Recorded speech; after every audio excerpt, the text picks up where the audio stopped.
My daughter-in-law dumped me at a nursing home and stole my house keys. I sat on the stairs, holding my only pillow. When I saw a shivering veteran, I gave him my scarf. 2 hours later, 10 police cars surrounded the nursing home. The veteran stepped out in uniform and pointed straight at me. What he did next, I'm glad to have you here. Follow my story until the end and comment the city you're watching from, so I can see how far my story has reached. My name is Marcia, and I'm 71 years old. 3 weeks ago, I thought I had a family. Today, I'm sitting on concrete steps outside Sunset Manor Nursing Home, clutching the only pillow I was allowed to bring, watching my daughter-in-law drive away in my own car. The February wind cuts through my thin sweater like ice. I should be inside where it's warm, but the smell in there makes my stomach turn. Cheap disinfectant mixed with something sour that I don't want to identify. The fluorescent lights buzz constantly, giving everything a sickly yellow tint that makes everyone look like they're already dead. Mrs. Henderson, you need to come inside now. The aide's voice is impatient. She's maybe 25, with tired eyes and the kind of forced smile that doesn't reach past her lips. Her name tag says Jessica, but she's introduced herself to me 4 times already, each time like we've never met. Just a few more minutes, I tell her, my voice barely above a whisper. She sighs and checks her watch. Fine, but dinner's at 5:30, and if you miss it, the kitchen closes. I nod, though I have no appetite. How could I eat when my whole world just crumbled in the span of 2 hours? It started this morning when Brielle came to see me at home. My home. The house where I raised Peter, where I plan to live out my remaining years surrounded by memories of my late husband Robert and the life we built together. Brielle had this look on her face that I'd seen before, the same expression she wore when she convinced Peter to skip Christmas at my house last year, because they had other plans. Marcia, we need to talk, she said, not even accepting the cup of coffee I offered. She was dressed in her usual expensive clothes, a designer coat that probably cost more than my monthly pension of $1,200, and those boots that click against the hardwood floors like a countdown timer. Is it about Peter? How is he? My son had been in a coma for 3 weeks after a car accident.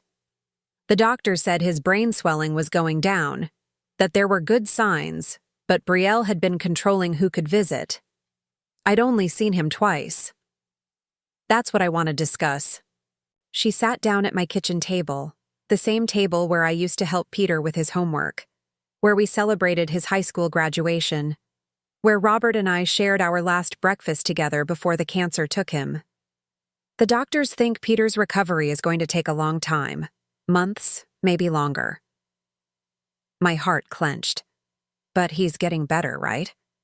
You said yesterday that he moved his fingers. Brielle's expression didn't change, cold, clinical. Marcia, you're 71 years old. You can't take care of yourself anymore, let alone help with Peter's recovery when he wakes up. What are you talking about? I take care of myself just fine. I cook, I clean, I drive. You burned dinner last Tuesday. You forgot to pay the electric bill. Yesterday you called me 3 times asking the same question. Her voice was patient in the way you talk to a child having a tantrum.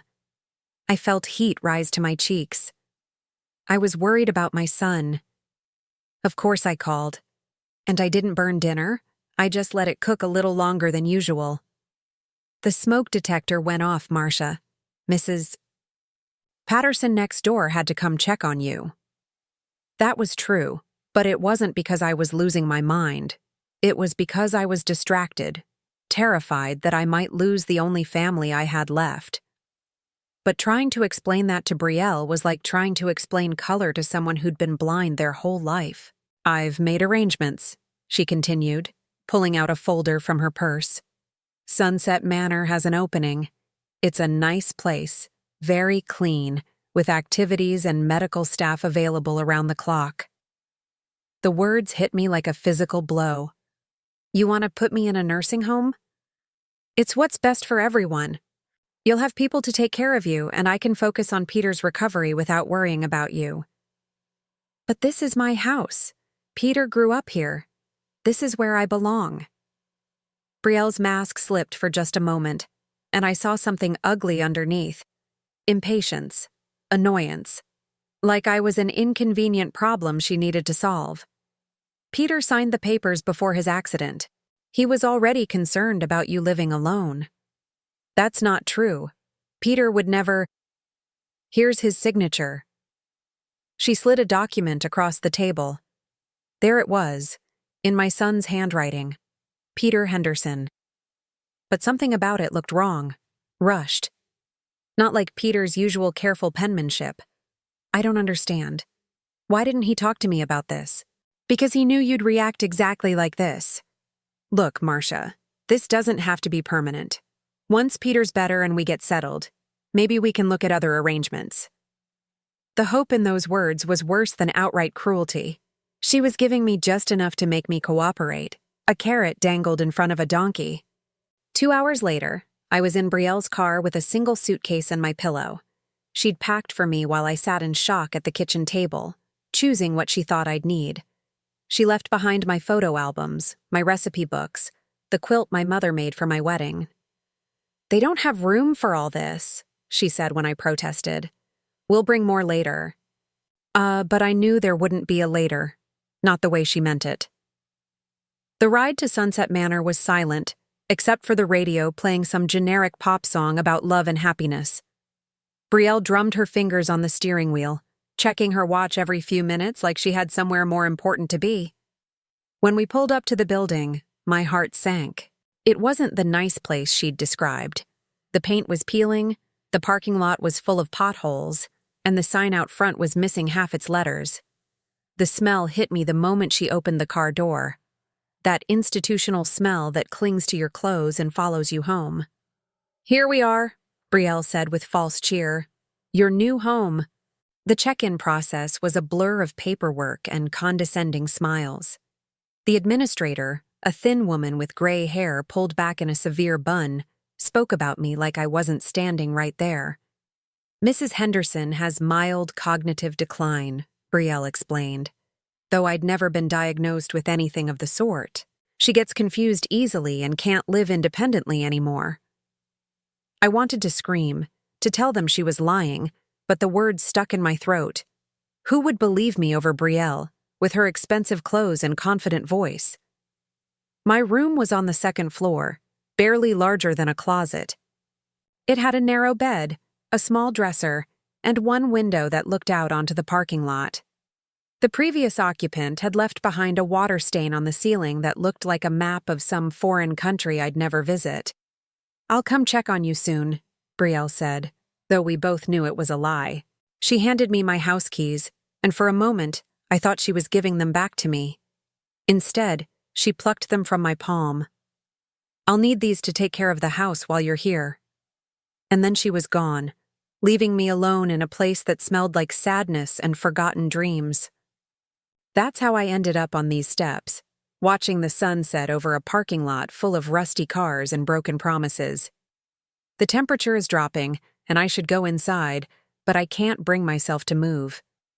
This morning I was Marcia Henderson, homeowner, mother, woman with a life and a history. Now I'm just another old lady warehoused away when I became inconvenient. A movement across the parking lot catches my eye. There's a man sitting on a bus bench, wearing an old military jacket and boots that have seen better days. He looks like he's been there for hours, just watching the building. Our eyes meet for a moment, and something passes between us. Recognition, maybe, or just the shared understanding of what it feels like to be forgotten. The wind picks up again, and I see him shiver. Without thinking, I unwrap the blue scarf from around my neck, the one Robert gave me for our 40th wedding anniversary, and walk over to him. You look cold, I say, holding out the scarf. He looks up at me with eyes that have seen too much, eyes that remind me of Peter when he was little and trying not to cry. Ma'am, I can't take that. It's yours. I insist. We all need a little warmth sometimes. He takes the scarf with hands that shake slightly, either from cold or something deeper. Thank you, ma'am. That's very kind of you. You're welcome. I start to walk back to the building, then pause. Are you waiting for someone? He wraps my scarf around his neck, and for the first time, I see him smile. It transforms his whole face, makes him look younger somehow.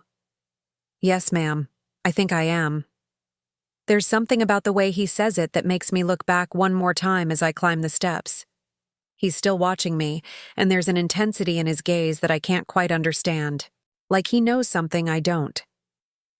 As I reach for the door handle, I hear footsteps behind me. The veteran is standing at the bottom of the steps now, his hands in his pockets, my scarf a bright splash of color against his weathered jacket. "Mrs. Henderson," he calls out, and my blood turns cold. I never told him my name. I freeze on the steps, my hand gripping the cold metal railing so tightly my knuckles go white. The veteran knows my name. I never introduced myself, never mentioned it during our brief conversation. Yet he called me Mrs. Henderson like we were old friends. "How do you—" I start to ask, but he's already walking away, disappearing into the shadows between the streetlights. I stand there for several minutes, my heart hammering against my ribs, before Jessica the aide opens the door behind me. "There you are." I was starting to worry. Her tone suggests she wasn't worried at all. "Come on, let's get you settled in for the night." I follow her inside, but I keep glancing back toward the parking lot. The bus bench is empty now, as if the whole encounter was just a figment of my imagination.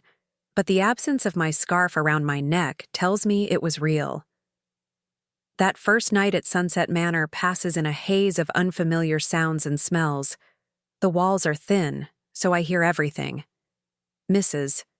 Chen in the next room crying for her daughter who never comes, the night aide's heavy footsteps in the hallway, the constant buzz of fluorescent lights that never fully turn off.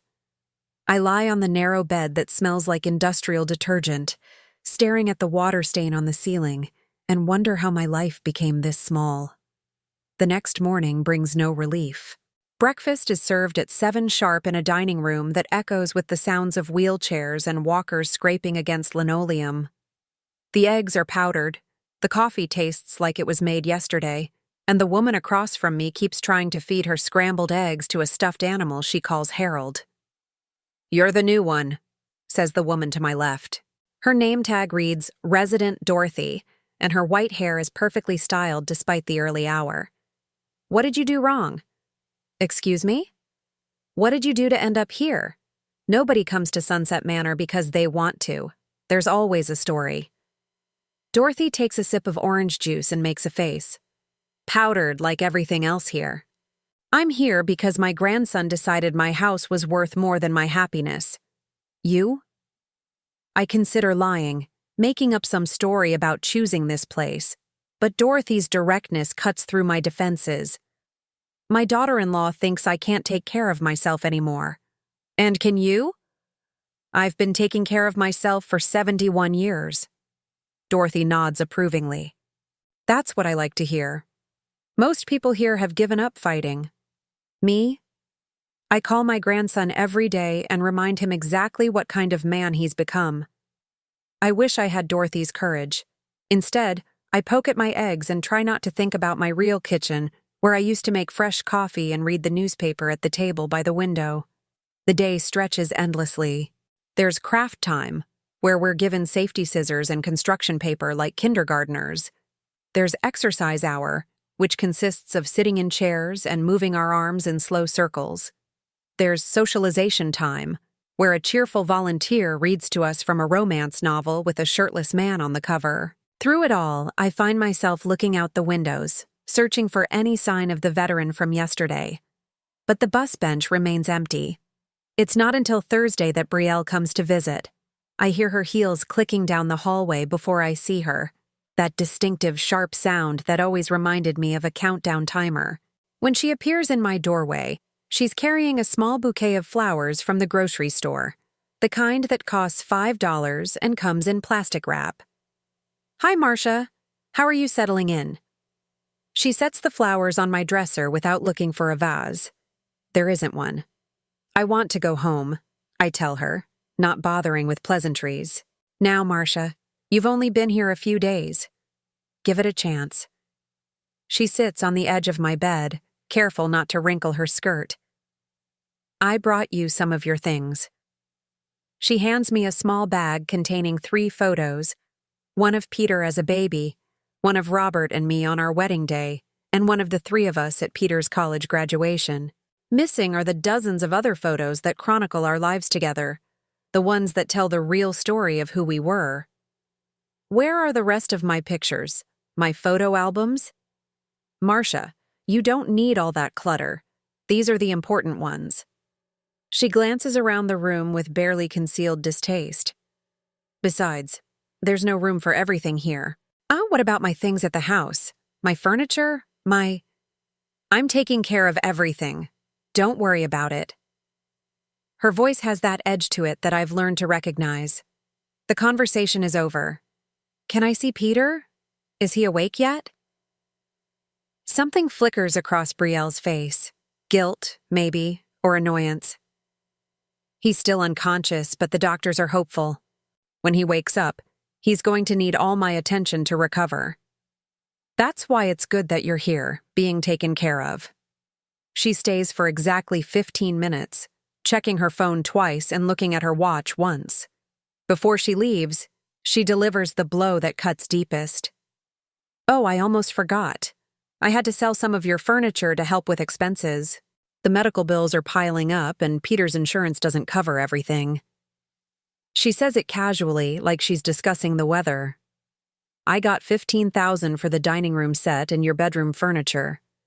That old stuff was worth more than I thought. My throat goes dry. You sold my furniture? The dining room set Robert and I bought for our first anniversary? Marcia, it's just stuff. Peter's medical care is more important than old furniture. She stands up, smoothing her skirt. I have to go. I'm meeting with Peter's doctors this afternoon. After she leaves, I sit on my narrow bed and stare at the 3 photos she brought me. The dining room set she sold was where we ate every family meal for 45 years. The bedroom furniture was where Robert and I spent our last nights together before cancer took him. To Brielle, they were just old stuff to be converted into cash. That afternoon, during outdoor time, a supervised 20 minutes in a small courtyard surrounded by chain-link fence, I see him again. The veteran is sitting on the same bus bench, wearing my blue scarf despite the warmer weather. This time, he's not alone. A woman in a business suit is talking to him, showing him something on a clipboard. Who is that man? I ask Jessica, who's standing nearby scrolling through her phone. She barely glances up. What man? The one on the bus bench, with the scarf. Jessica looks toward the parking lot and frowns. I don't see anyone. But he's right there, clear as day. The woman in the suit shakes his hand and walks away, and he turns to look directly at me. Even from this distance, I can see him nod slightly, like he's acknowledging something I don't understand. That night, I can't sleep. The encounter with Brielle keeps playing in my mind, along with her casual mention of selling my furniture. $15,000. Money that should have gone to help with my care, not disappeared into whatever financial black hole Brielle seems to be throwing it into. I get up and walk to the small window that looks out over the parking lot. It's past midnight, but there he is again. The veteran, sitting on the bench under the streetlight, wearing my scarf. He's not moving, just sitting there like he's keeping watch. Without really thinking about it, I put on my robe and slippers and make my way downstairs. The night aide is dozing at the front desk, and the doors aren't locked. Apparently, they don't expect residents to try to escape in the middle of the night. The cool air hits my face as I step outside, and I realize how long it's been since I've felt truly fresh air.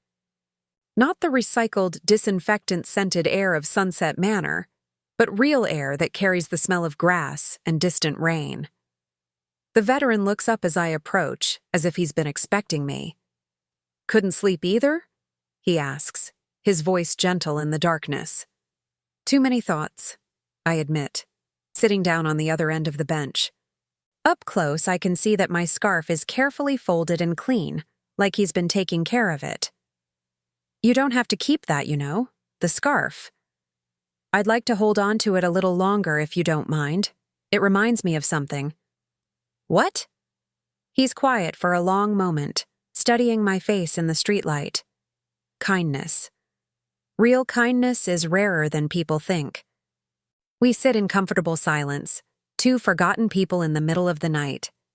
Finally, he speaks again.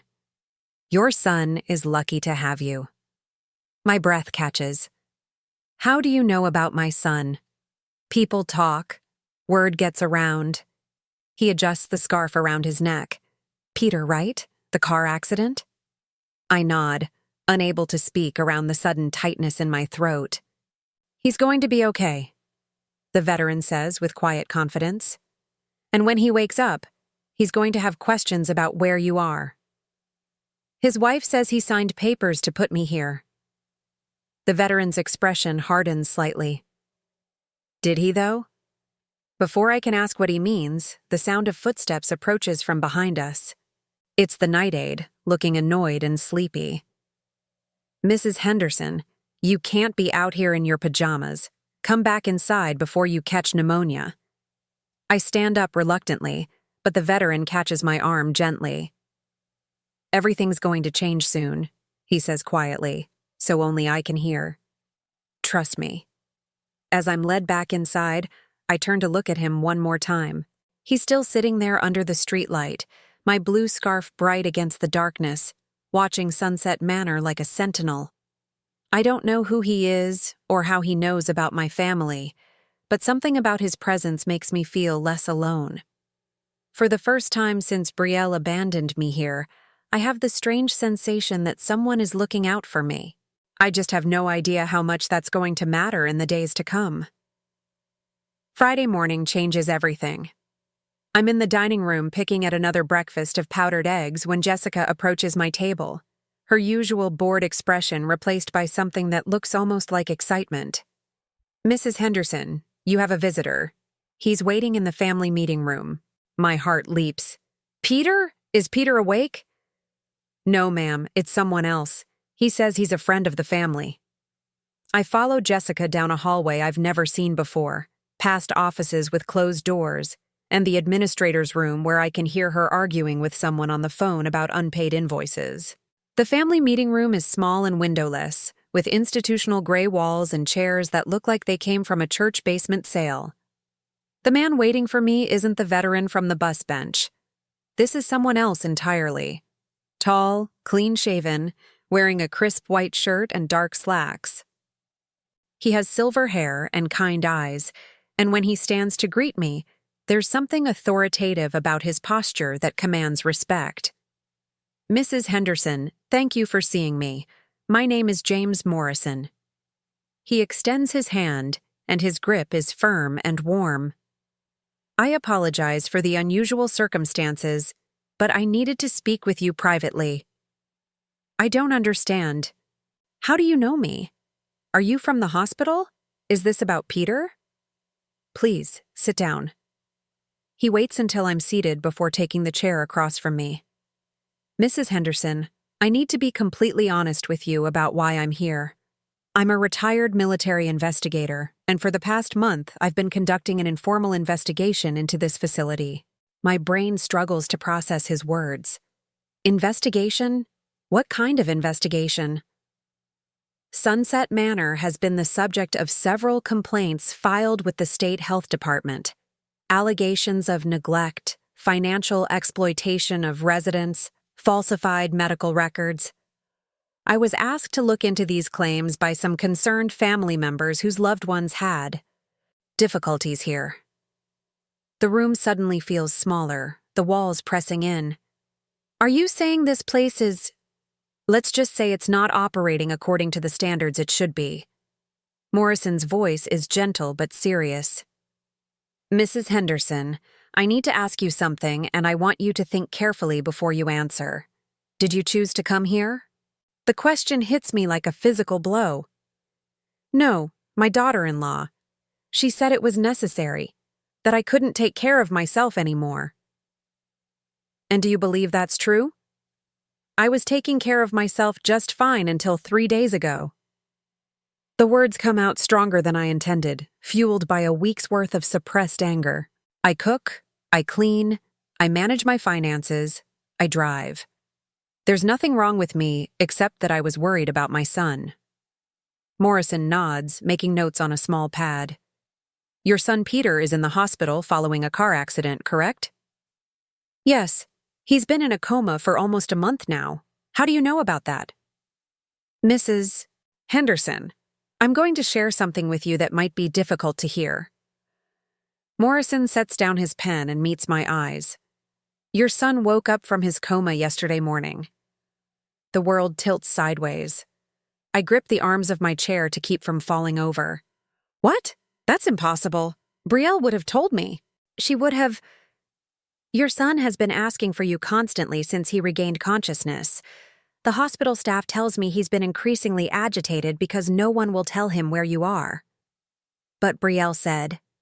My voice trails off as the implications hit me. She lied. She's been lying this whole time. I'm afraid it gets worse. Morrison pulls out a folder from a briefcase I hadn't noticed him carrying. Mrs. Henderson, do you remember signing any papers regarding your living arrangements? Brielle showed me something. She said Peter had signed papers before his accident, that he was worried about me living alone. But I never signed anything myself. Morrison slides a document across the table. This is a copy of the admission paperwork for this facility. There's a signature here that's supposed to be yours, giving consent for your placement here. I stare at the paper, at the signature that looks nothing like my handwriting. The letters are too large, the slant is wrong, and I always dot my I's with little circles, a habit I've had since I was a teenager. This signature has regular dots. This isn't my signature, I whisper. No, it's not. And the signature claiming to be your son's is also forged. I had a handwriting expert examine both, along with samples from your medical records and Peter's employment files. The room is spinning now. I feel sick, betrayed in a way I didn't know was possible. Why? Why would Brielle do this? Morrison hesitates, and I can see he's debating how much to tell me. Mrs. Henderson, when was the last time you checked your bank accounts? Brielle has been handling my finances while I'm here. She said it would be one less thing for me to worry about. Even as I say the words, I realize how naive they sound. I think you should know that your house was listed for sale yesterday morning. The asking price is $299,000. I stop breathing. She can't sell my house. It's not hers to sell. Actually, it appears she's obtained power of attorney over your affairs. Another forged document, I'm afraid. The betrayal cuts so deep I can barely speak. My house, the home I shared with Robert, where I raised Peter, where every room holds memories of the life we built together, is being sold out from under me while I sit in this place like a discarded piece of furniture. There's more, Morrison continues, his voice gentle but relentless. The $15,000 from your furniture sale? It never went toward medical bills. Your son's insurance has covered everything related to his treatment. The money went into an account that only your daughter-in-law has access to. I think about the dining room set where Peter took his first steps, holding onto the table legs while Robert and I cheered him on. The bedroom furniture where I held my husband's hand as he took his last breath. All of it reduced to cash in Brielle's pocket. I don't understand, I say, though part of me is beginning to understand all too well. If Peter is awake, if he's looking for me, why hasn't he come here? Because your daughter-in-law told him you chose to move to an assisted living facility. She said you felt overwhelmed caring for yourself and wanted professional help. She made it sound like your decision. The complete picture of Brielle's deception is becoming clear, and it takes my breath away. She's isolated me from Peter while he was unconscious, then lied to both of us to keep us apart.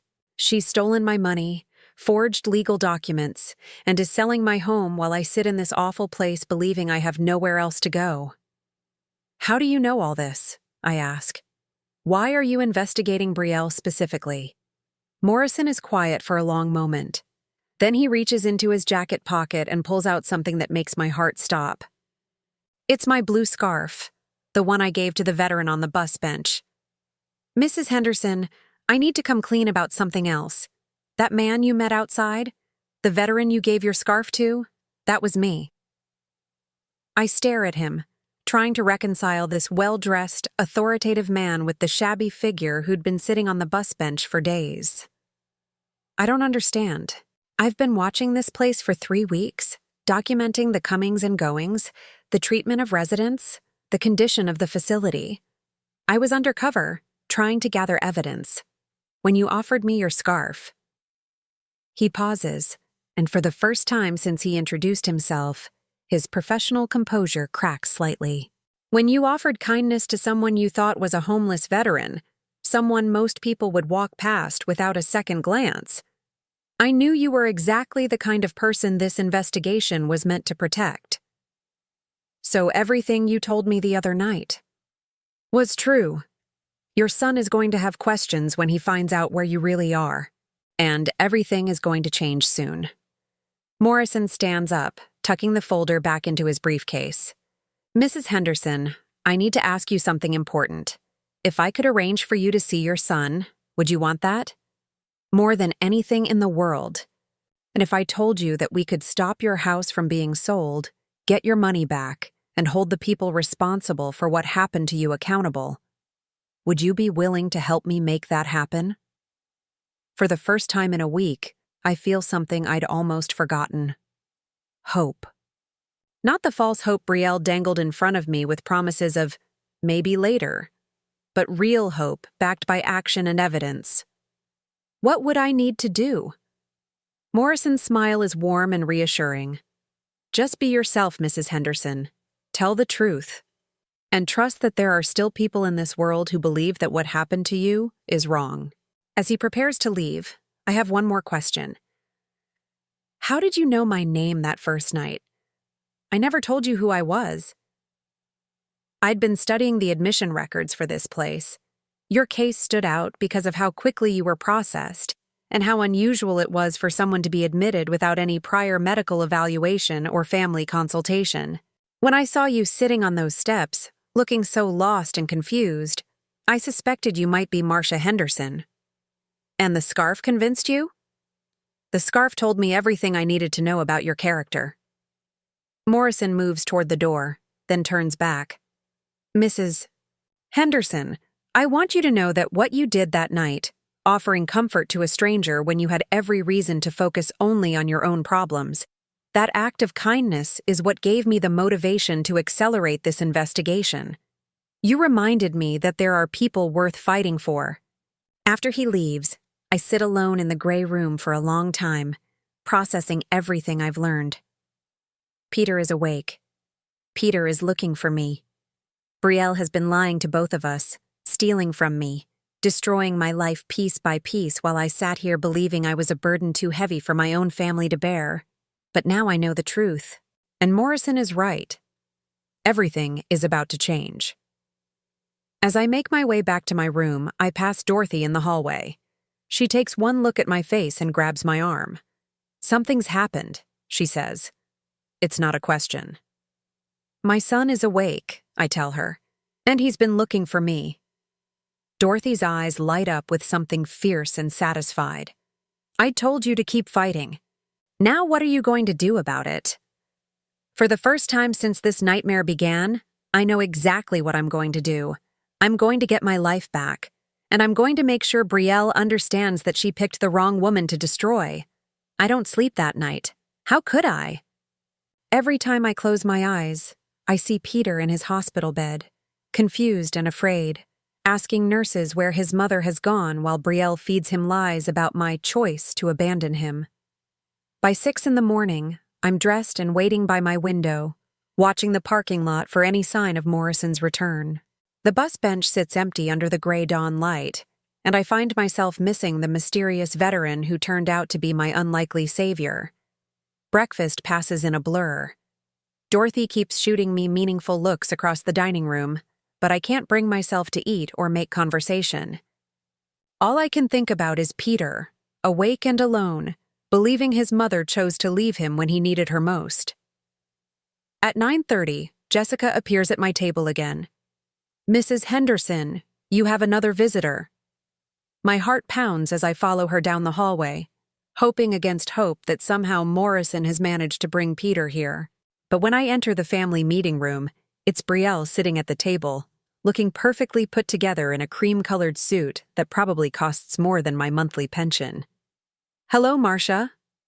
Her smile is as fake as everything else about her. "I thought I'd stop by to see how you're settling in."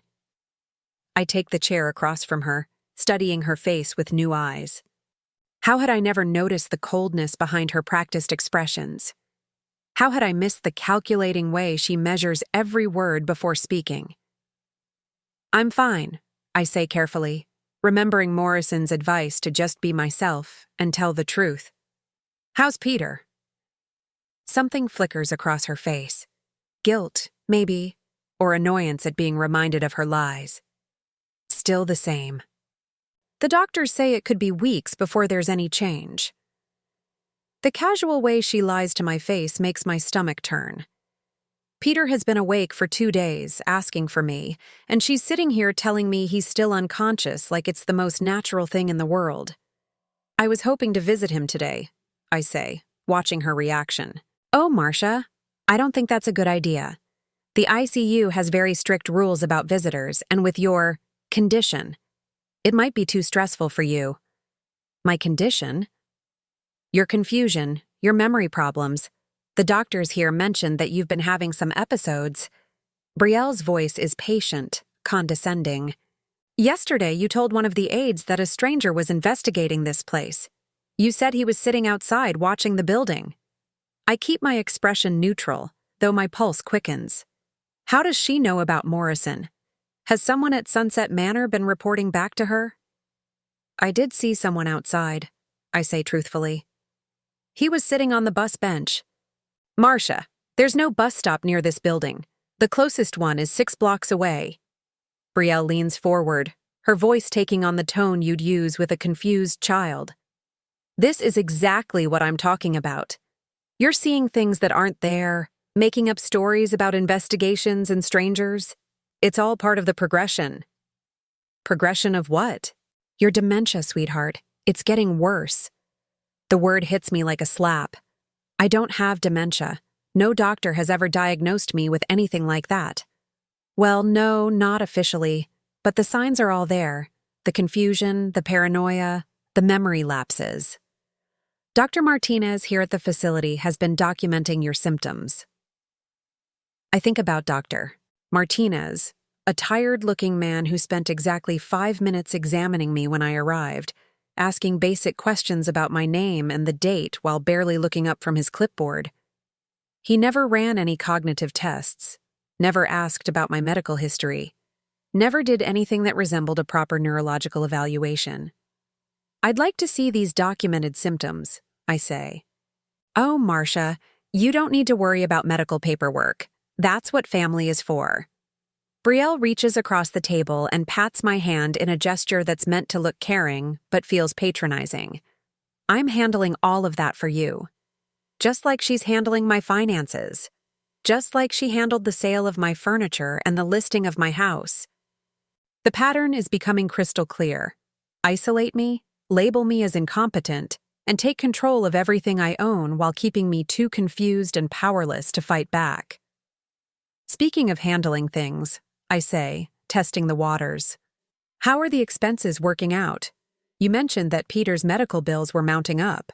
Brielle's expression doesn't change, but I catch a slight tensing around her eyes.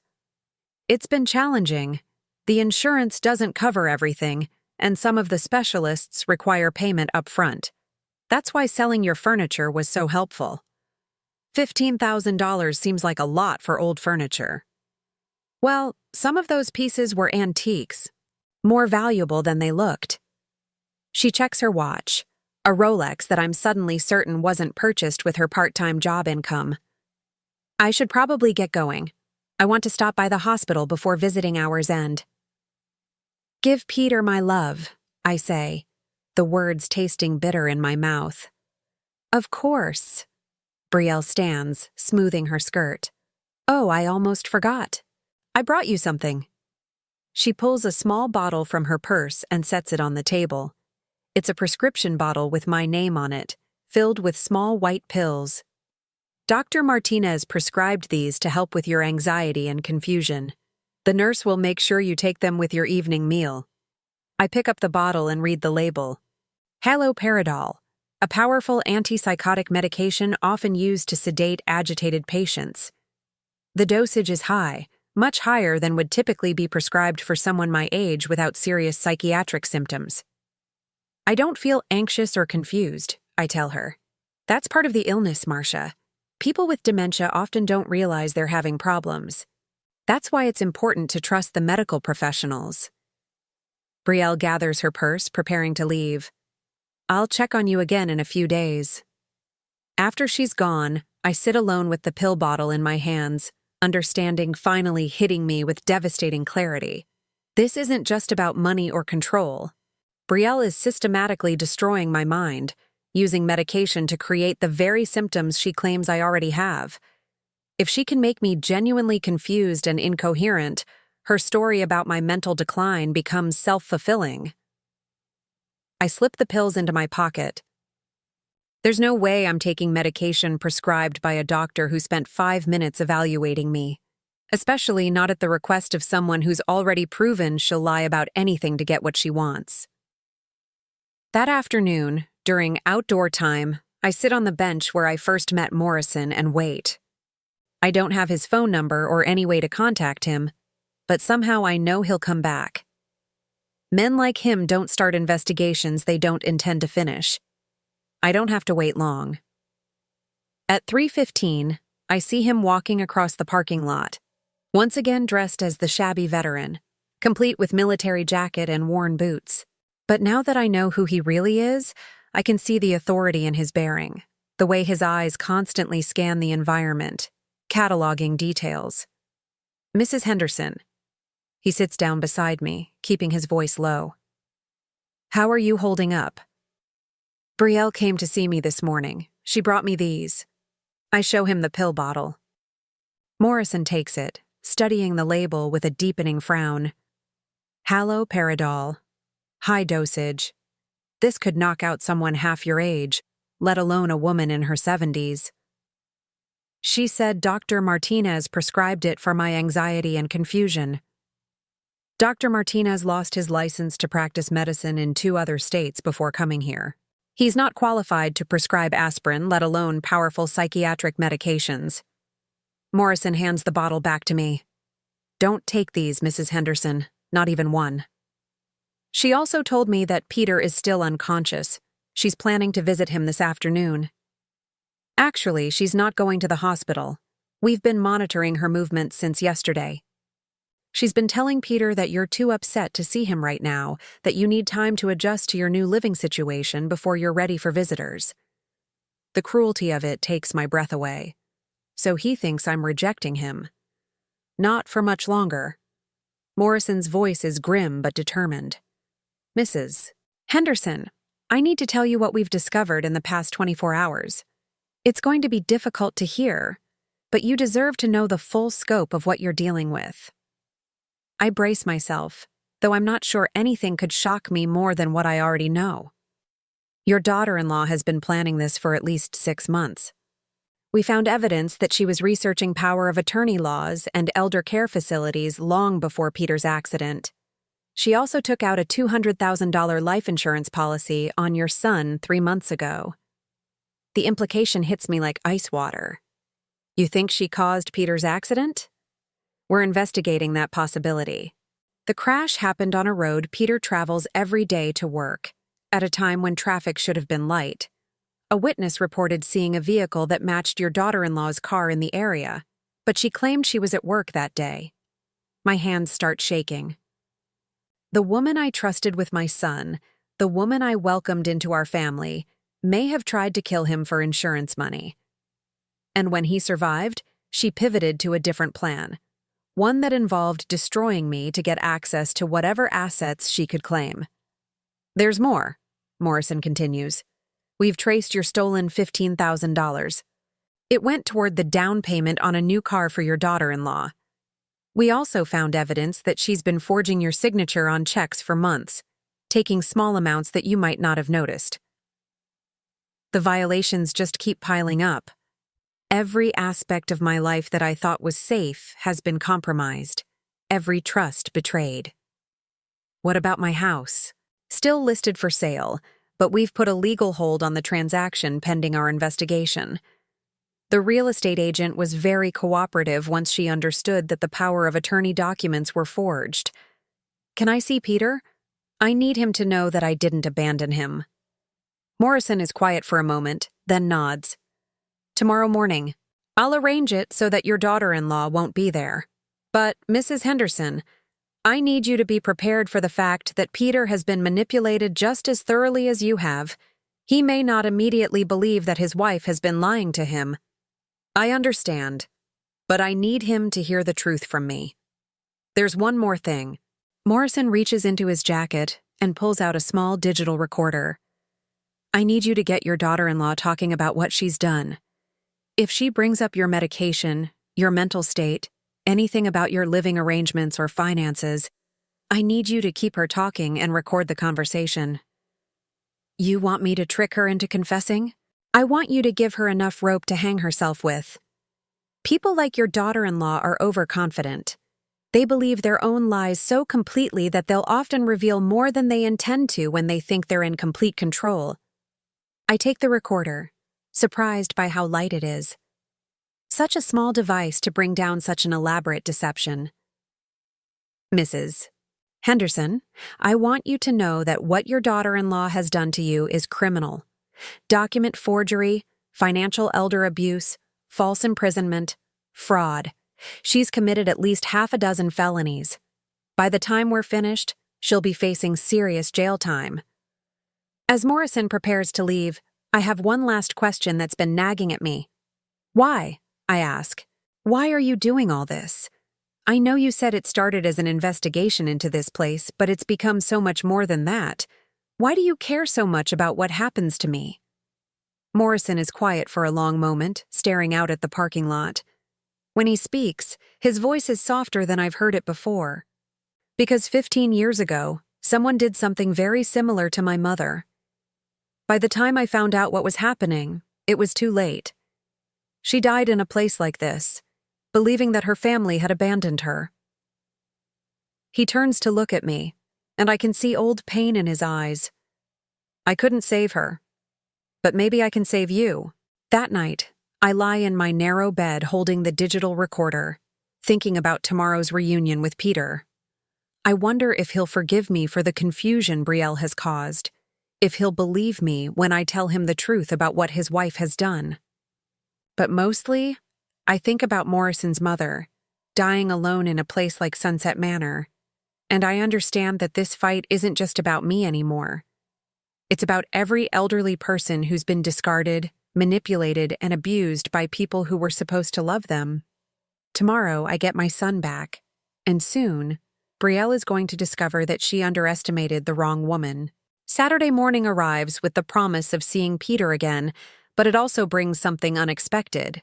10 police cars surrounding Sunset Manor. I'm sitting by my window at 7:30, sipping the awful coffee they serve here, when the first patrol car pulls into the parking lot. Then another. Then another. Within 15 minutes, the entire facility is surrounded by law enforcement vehicles, their red and blue lights casting strange shadows across the gray building. Dorothy appears in my doorway, her eyes bright with excitement. Marcia, you need to see this. They're arresting people downstairs.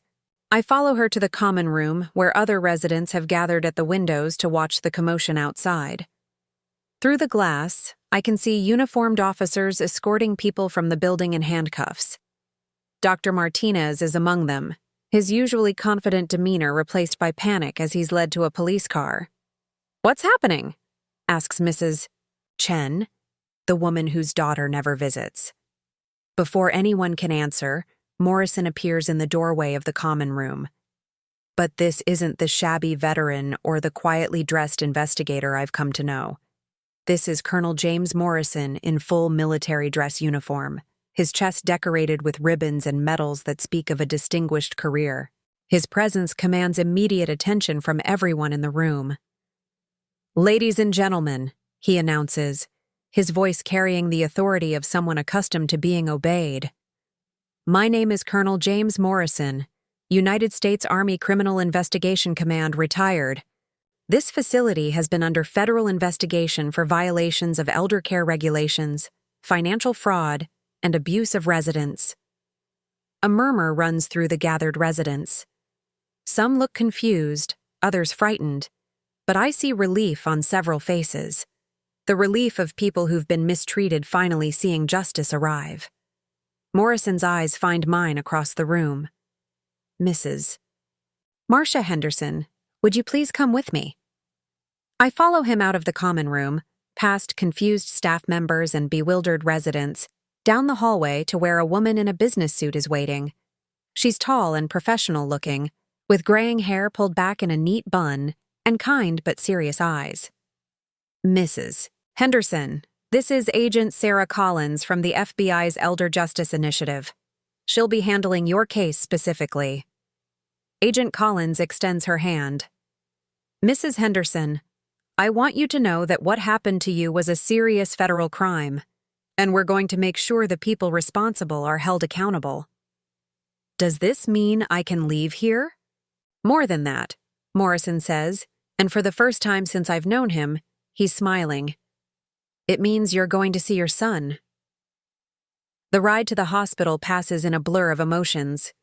Agent Collins sits beside me in the back of Morrison's car, explaining what they've discovered and what comes next, but I can barely concentrate on her words. All I can think about is Peter, awake and confused, believing his mother chose to abandon him. Mrs. Henderson, Agent Collins says gently, your son has been told that his wife has been arrested. We thought it was better that he hear it from us before you arrived, so he'd understand why you haven't been able to see him. My heart clenches. How did he take it? He was shocked, of course, angry, but mostly he was desperate to see you and apologize for not knowing what was happening. The hospital looks different this time, not like a place of sickness and sorrow, but like a place where healing can begin. Morrison and Agent Collins escort me through the corridors, past the ICU where Peter spent his unconscious weeks, to a regular room on the 3rd floor. And there he is. My son, sitting up in bed, his left arm in a cast and a bandage across his forehead, but alert and very much awake. The moment he sees me, his face crumples with emotion. Mom. His voice breaks on the word. I'm so sorry. I'm so sorry I didn't know. I rush to his bedside, and he wraps his good arm around me, holding me tight like he used to when he was little and afraid of thunderstorms. We both cry, deep, relieving sobs that wash away weeks of pain and confusion and betrayal. I thought you didn't want to see me, I whisper against his shoulder. She told me you'd signed papers to put me away. I never signed anything. I would never do that to you. Peter pulls back to look at me, his eyes red with tears and anger. The police showed me the documents. That's not my signature, Mom. I don't understand how she thought she could get away with this. She almost did. I touch his face, needing to convince myself that he's real, that this moment is happening. If it weren't for Colonel Morrison, she would have. Peter looks over my shoulder to where Morrison is standing quietly near the door. Sir, I can never repay you for what you've done for my family. Morrison steps forward, his expression serious. You don't need to repay me, son. But I do need you to understand what your wife was planning. This wasn't just about money or control.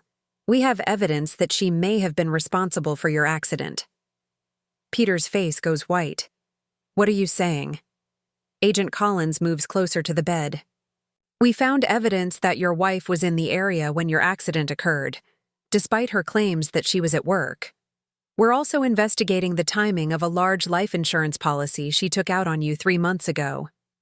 I watch my son process this information, see the moment when understanding dawns and horror follows. The woman he married, the woman he trusted, may have tried to kill him for insurance money. And when that failed, she turned her attention to destroying me instead.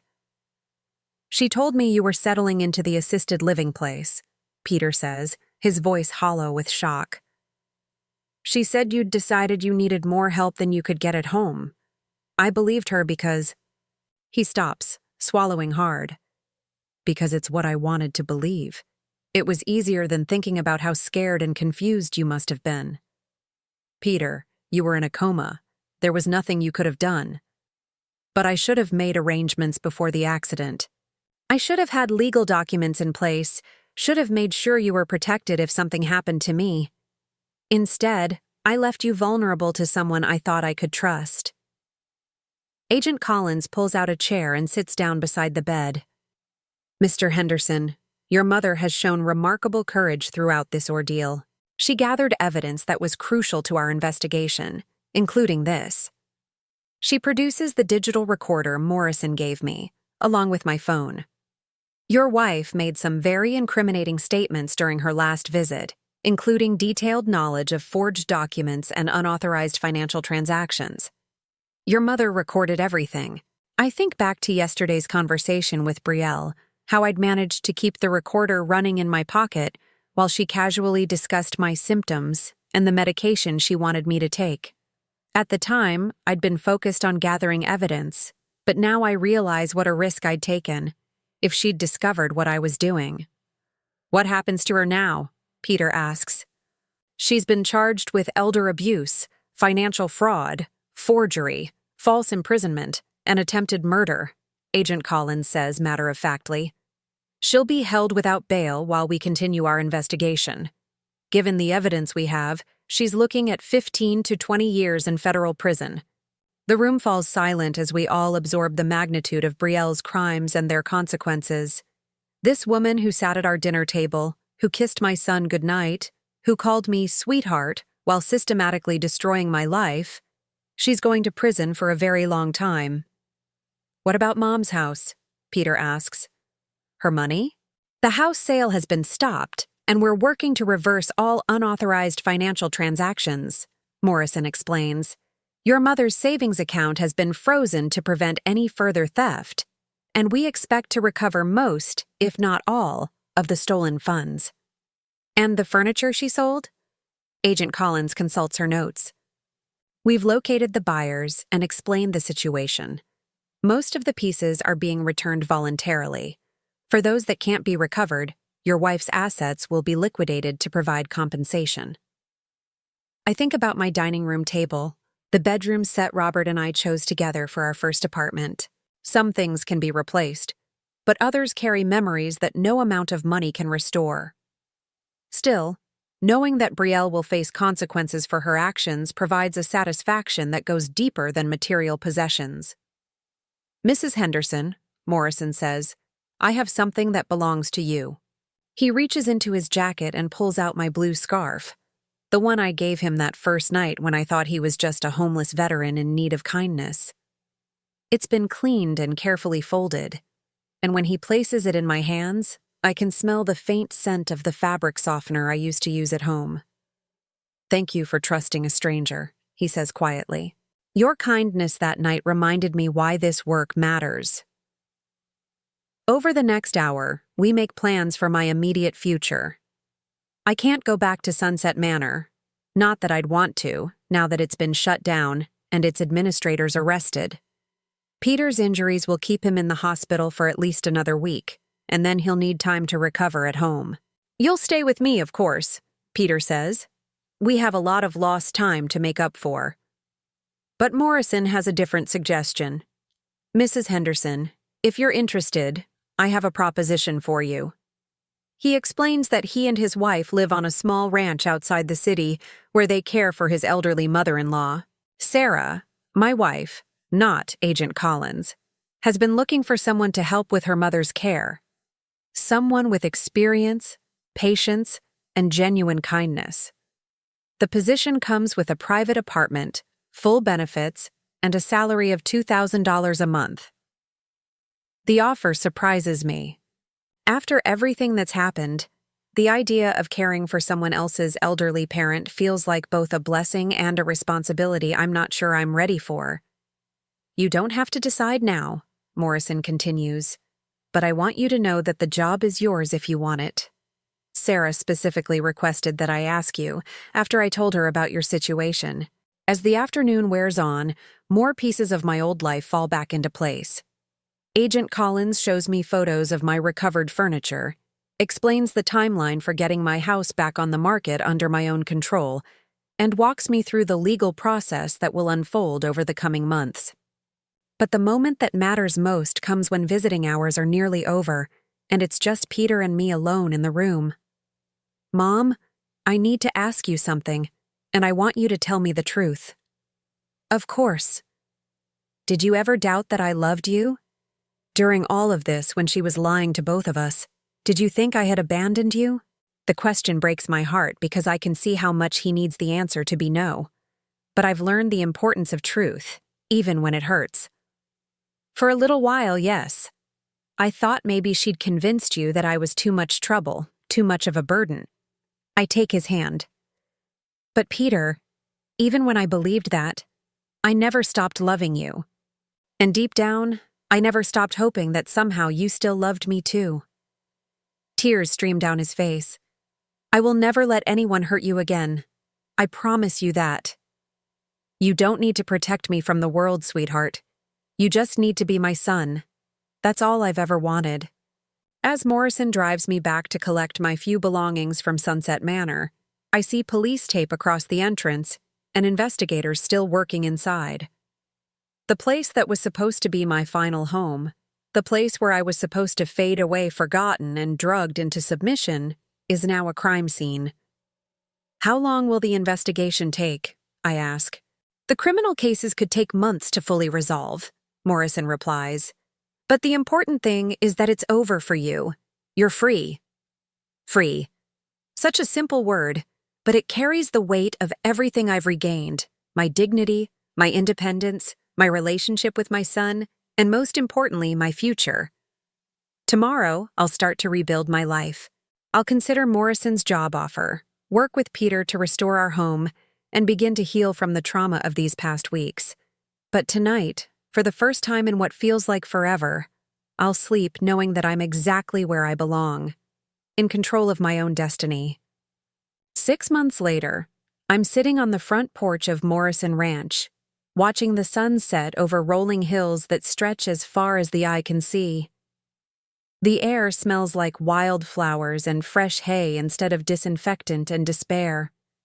In my lap, I hold a letter that arrived this morning, the final piece of a puzzle I never thought would be completed. "Marcia, dinner's ready," Sarah Morrison calls from the kitchen. She's a warm, energetic woman in her early 60s with silver hair and the kind of laugh that makes you want to join in even when you don't know what's funny. When I first met her, I was surprised by how quickly she welcomed me into their home, how naturally she included me in their family routines. "Coming," I call back, but I take another moment to reread the letter. It's from Agent Collins, updating me on the final resolution of Brielle's case. The trial lasted 3 weeks. Brielle's defense team tried to argue that she was overwhelmed by Peter's medical needs and made poor decisions out of desperation, but the evidence was overwhelming. The forged documents, the recorded conversations, the deliberate medication meant to sedate me into compliance. It painted a clear picture of calculated abuse. The jury deliberated for less than 4 hours before finding her guilty on all counts. Yesterday, she was sentenced to 18 years in federal prison without the possibility of parole for 15 years. I fold the letter and slip it into my apron pocket. Justice has been served, but the real victory isn't Brielle's punishment. It's the life I've built since that terrible night when I sat on concrete steps, believing my family had abandoned me.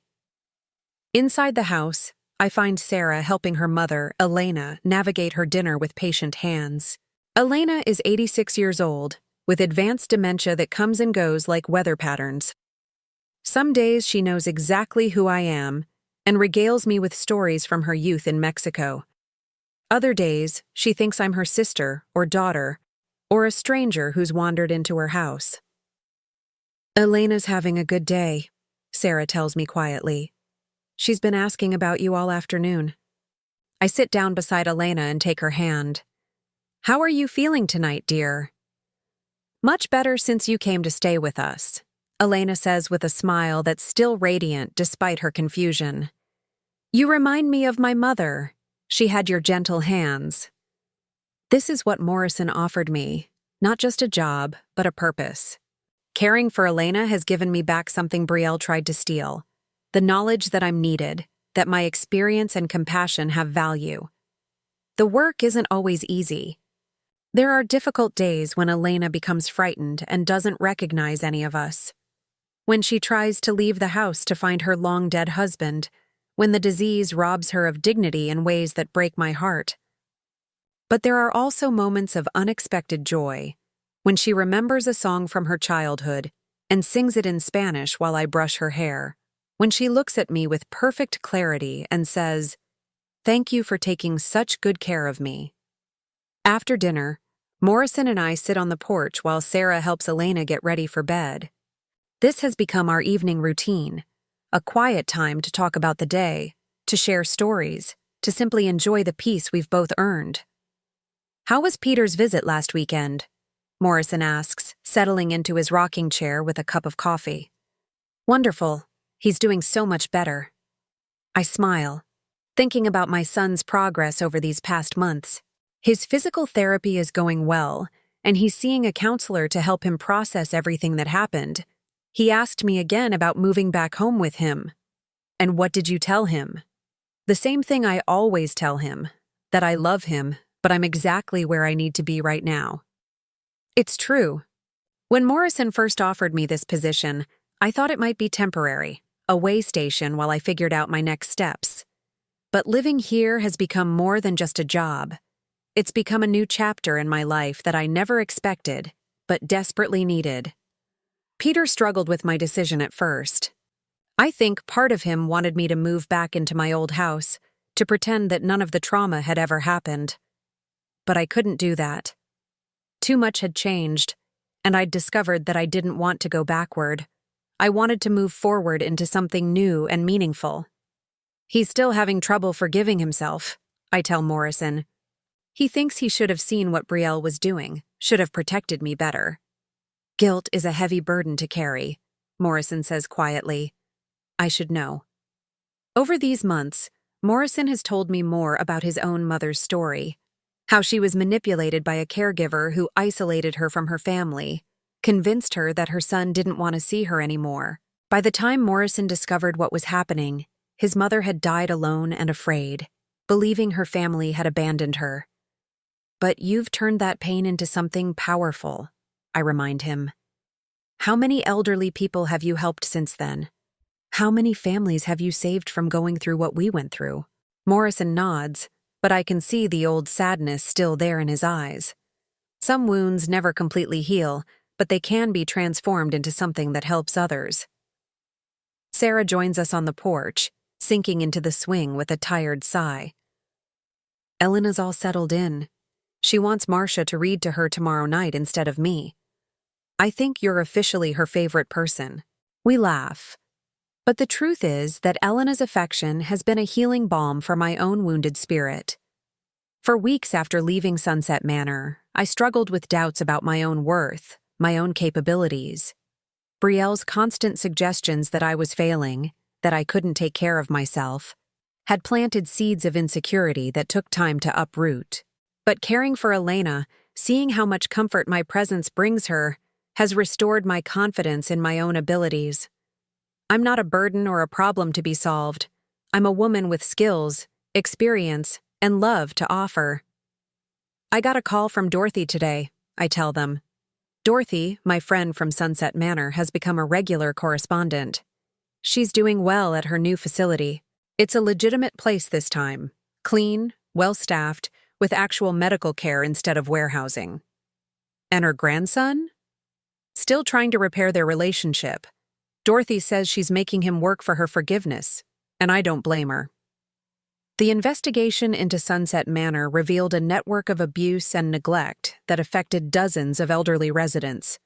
Some, like Dorothy, were placed there by family members who were more interested in accessing their assets than ensuring their care. Others were simply forgotten by families who found it easier to pay monthly fees than deal with the inconvenience of aging relatives. All of the residents were relocated to proper care facilities, and several families faced criminal charges for financial exploitation. The building itself was demolished last month, replaced by a small park with a memorial bench dedicated to the dignity of all elderly Americans. As the stars begin to appear in the clear country sky, Sarah stands up and stretches. "I'm going to check on Elena one more time, then head to bed. Early morning tomorrow. We're taking her to see her great-grandchildren." After Sarah goes inside, Morrison and I sit in comfortable silence, listening to the sounds of the ranch settling into sleep. Horses moving quietly in the pasture, the distant call of a night bird, the soft whisper of wind through the trees. "Marcia, can I ask you something personal?" "Of course." "Do you ever regret giving me that scarf? If you hadn't shown kindness to a stranger that night, none of this investigation would have happened. Your life might have been simpler." The question surprises me, but the answer comes immediately and without doubt. Never. Not for a single second. Even though it led to so much pain and upheaval? Morrison, that pain and upheaval led to the truth, and the truth set me free. I adjust the blue scarf around my shoulders. Morrison returned it to me when I moved to the ranch, and I wear it often now as a reminder of that pivotal moment when a simple act of kindness changed everything. "Besides," I continue, "that night on the steps when I gave you this scarf, I wasn't thinking about consequences or investigations. I was just doing what felt right, offering comfort to someone who needed it. If I'd walked past you that night, if I'd kept my scarf and my distance, I would have lost something important about myself." "What's that?" "My belief that kindness matters. Brielle tried to convince me that I was worthless, that my life had no value, that I was a burden everyone would be better off without. But when I saw you sitting there cold and alone, my instinct was still to help. That told me that she hadn't broken the essential part of who I am." Morrison reaches over and pats my hand. "You saved me that night too, you know. I'd been investigating elder abuse cases for years, but I was getting burned out, starting to think that maybe there was too much cruelty in the world to make a real difference. Your kindness reminded me that there are still good people worth fighting for." We sit quietly for a while longer, each lost in our own thoughts about the strange journey that brought us together. Then Morrison stands up, checking his watch. "I should let you get some rest. Elena will want her morning walk early tomorrow, and I know she prefers your company to mine." As I prepare for bed in my comfortable apartment, a space that's truly mine, decorated with my recovered furniture and filled with my own belongings, I think about the different versions of myself I've been over these past months. There was Marcia, the victim, sitting on those concrete steps believing she had no value. There was Marcia, the fighter, secretly recording conversations and gathering evidence while pretending to be the confused old woman everyone expected. And now there's Marcia, the survivor, building a new life based on her own choices and values. I brush my teeth at my own sink, sleep in my own bed, and wake up each morning knowing that the day ahead is mine to shape. These simple freedoms feel precious because I know how easily they can be stolen. On my nightstand sits a framed photo from Peter's wedding to his new girlfriend, Rebecca, a nurse he met during his recovery, who sees him clearly and loves him honestly. I was the one who walked him down the aisle since his father isn't alive to do it, and I was the one who gave the toast about second chances and the importance of choosing love over fear. Brielle was wrong about so many things, but she was especially wrong about this. My life isn't over just because I'm 71 years old. If anything, I'm more alive now than I've been in years. I have meaningful work, people who value my contributions, and the deep satisfaction that comes from knowing I survived something terrible and came out stronger on the other side. Tomorrow, I'll help Elena tend to her flower garden, read her favorite book of poetry, and listen to her stories about the ranch where she raised her children. I'll call Peter and Dorothy and the other people who matter to me. I'll live fully in the present while honoring the past that made me who I am. And sometimes, when I'm sitting on this porch in the evening, I'll unwrap my blue scarf and remember the night when a simple act of kindness changed everything. Because that's what kindness does. It ripples outward in ways we can never predict, touching lives and creating connections that can survive even the worst betrayals. I'm Marcia Henderson. I'm 71 years old. I'm exactly where I belong, and I'm free. Now I'm curious about you who listened to my story. What would you do if you were in my place? Have you ever been through something similar?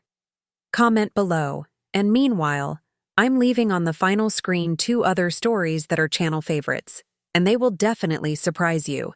Thank you for watching until here.